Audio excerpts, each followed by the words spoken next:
Hello everyone and welcome to another Fate video. So the year is about to roll over and that means we have an entire year of Clairvoyance A+ to look forward to. I would say EX, but we've clearly been misguided a little bit. I'm sure that you can all find people much more knowledgeable than I for videos concerning metas and who to roll for to get more bang for your buck, and all of them will say to roll for Castoria, which is fair. However, I would rather put my own klidge-like twist onto things. Today, I want to give you the top 10 servants coming out in 2022 that I believe have the most interesting history to them. Note, I said interesting and not influential. This will carry a heavy bias. I will also do a who I'm personally rolling for at the end. So if you just want to watch that, go ahead and skip to the end.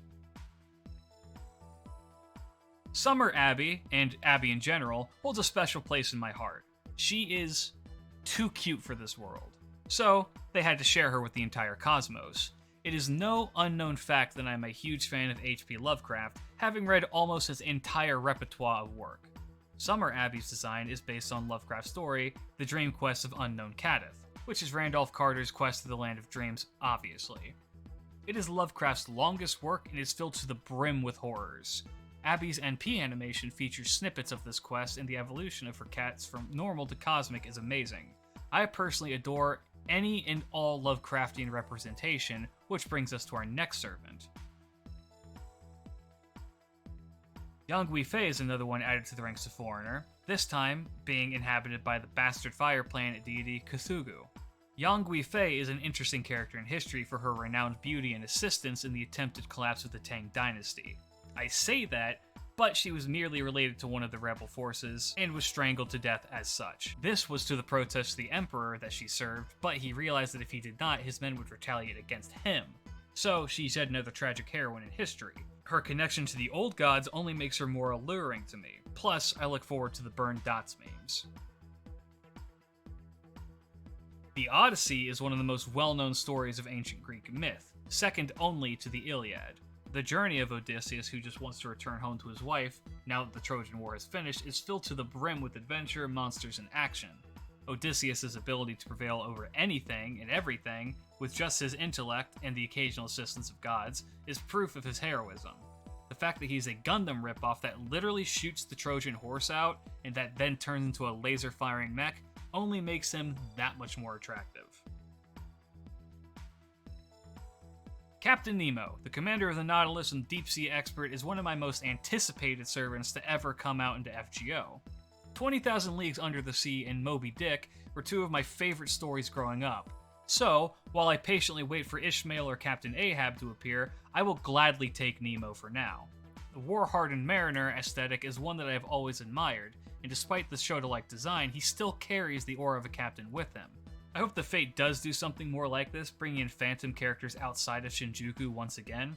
For real though, give me Captain Ahab. I know he exists in the canon, Voyager is an incredibly interesting addition to the FGO cast. The Voyager space probe is a representation of humanity's desire to reach the realm beyond the stars, and we have put a golden disc inside with various languages and sounds from our planet in hopes that one day another species will decipher it and that we will have made contact. Voyager is a pure, crystallized representation of humanity, and I love him. From a historical perspective, he is our very first attempt to make contact outside of our planet with something physical. As of 2012, it became the first man-made object to cross into interstellar space. Plus, one has to admire his little NASA outfit. Canis' design is a knockout for me. Buff, tan, technically a monster girl, and could rip my head off. That's a royal flush right there. But their story is even more fascinating. This is one that I want to do a full behind the servants on soon, but here's the story in brief. Canis was originally a woman who was raped by Poseidon. She requested from him that she become an invincible man so that she would not bear his child or anyone else's, and the sea god agreed. They would then go on to have a successful career as a hero, but would be killed by centaurs piling trees on top of them, as weapons could not hurt them. They are a fascinating story and one I recommend that you read yourselves. Watanabe no Suna is the latest edition of Raiko's 4 Heavenly Retainers. He is interesting because he is uninteresting. He is the prime example of someone who has put not only all of his eggs, but the whole chicken into one basket. Oni slaying. Or at least, that's how he's portrayed in Fate. In history, he is someone with a penchant for killing the demonic, but he's also incredibly clever, devising plans on how to best take them down. He was also present with Raiko at the discovery of Kintoki in the hut of the Yamamba. Of the 4 heavenly kings of Raiko, he is considered to be the strongest, and his sword, Onikiri, still exists to this day and was on display in Japan a few years ago. Sei Shonagon is great. The rival to Murasaki Shikabu and the author of the novel The Pillow Book. She is an author after my own heart. Historical authors are something to be appreciated, as we can see the world over 1,000 years ago through their writing. Sei, in particular, is interesting as her book is something more like a diary, depicting the daily life of being a courtesan in Heian-era Japan. To me, that is fascinating. Looking across time at little tidbits of gossip more than a millennia ago. But that must have felt like the most important thing to someone at the time. It's not a grand novel of a man searching for romance like Murasaki's Tale of Genji, but something more simple. It reminds me of a video, shot on an old handheld video recorder that was in the 1980s in a gas station. All that the video is some friends laughing and buying some things. There's nothing special about it, but it captures that moment in time perfectly. It's the little moments that we forget as soon as they happen. The lack of grandeur is what makes it special, and is why Sei is worth being appreciated. Alright, let's talk about the clown. Ashio Domen is another Heian-era character that is being added, making me realize that we are getting a lot of Heian-era characters, and I love them all. Domen is hot. His legend? Hot. His design? Hot. Personality? Not quite.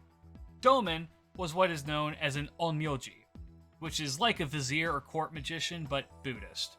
His greatest rival was another onmyoji named Abe no Seme. I kid you not, there are historical records indicating the two having magical fights against each other. Something about turning mandarins into rats.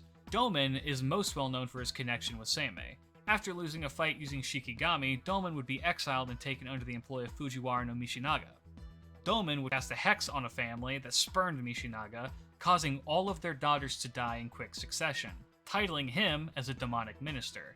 In short, he's absolutely metal. I look forward to the eventual arrival of Abe no Seme as well, and seeing how these two will interact. If you are one of my first 100 subscribers, you will remember my very second Behind the Servants episode. Saito Hajime, or as he likes to be called, Hajime-chan, is fascinating. Memes about motivation and being Virgil aside, he is a truly fascinating character in Japanese history, being one of the only members of the Shinsengumi to survive not only into the Meiji era, but into the 20th century. His life was one that had him fighting on the wrong side of history, but overcoming that and eventually becoming a police officer for the Meiji. He was such a badass with the sword that he was the one and only member of the police force to be permitted to wield a katana after the fall of the Tokugawa, as katanas were symbolic of the shogunate and samurai. Again, I have a full video extolling the praises and history of him, so I highly recommend that you go and watch it, so that you too can appreciate our upbeat lad. He is very likely going to be one of my grail targets once Izo's at 100. But that is who I personally think are the most interesting historical figures we're getting in Fate this coming year. As for who I am personally rolling for, to keep it short, I'll explain all of them in 3 words or less. Praise the sun. Crunchitize me, Captain. Cosmic Horror. Bonus T-Rex. Hey, Georgie! Abs. Lovely smile. Swimsuits. I'm getting motivated. Need I explain? And that's it. Let me know who you think is the most interesting character we're getting in the comments. Also, let me know who you plan on rolling for. If you enjoyed the video, please leave a like, as it really does help out the channel. If you want to be informed about these videos as they go up, subscribe. Check out the playlist for all of your Fate and Fate history needs. Check out my Twitch for significantly less structured content. Follow my Twitter for updates and other junk. But until next time, keep your chin up, and Happy New Year.